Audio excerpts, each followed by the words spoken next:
هجيب راح احط طماطم المفرومة هنا، الفاصوليا، وهنا احط الطماطم الكرزية للبيض، وحفرم فلفل رومي اصفر برضه للبيض.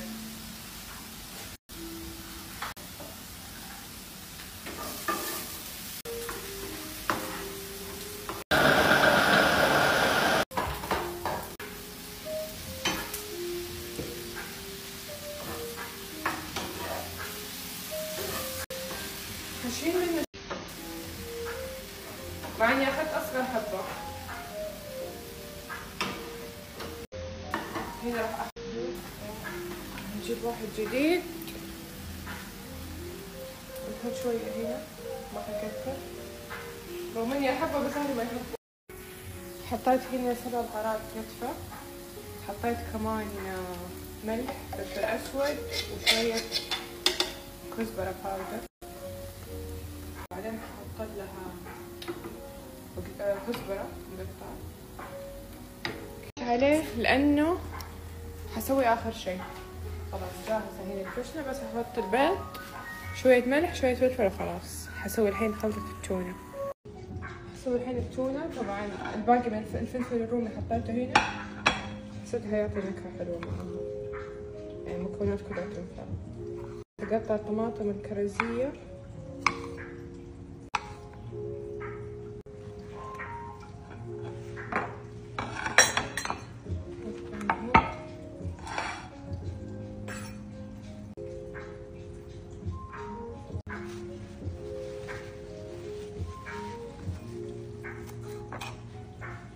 بسيطة. نضرب نشيل. دائما أميرة تحوشني على العيدان، أقول إيش أسوي العيدان تطلع.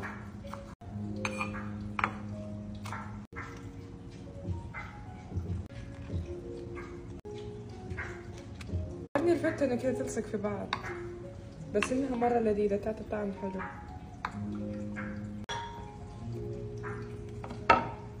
نوزعها everywhere.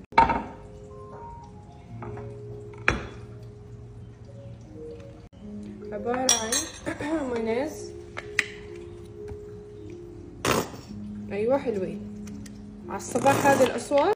أوكي، راح أحط شوية خردل بالعسل، حيعطي طعم حلو. ما عليكم، أدرني قاعدة أخبص، بالأخير حتكون نتيجة حلوة. نحط لها شوية فلح وململ، اللي هم ملح وفلفل،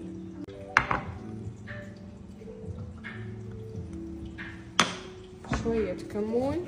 ما ادري انتوا قاعدين او مو قاعدين تشوفوا. هذا الليمون كله حستخدمه.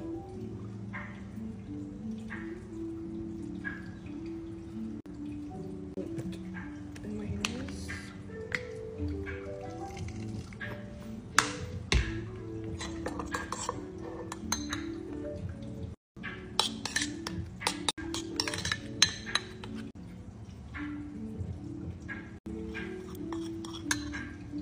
يبدو أن حليمة قد عادت إلى عادتها القديمة.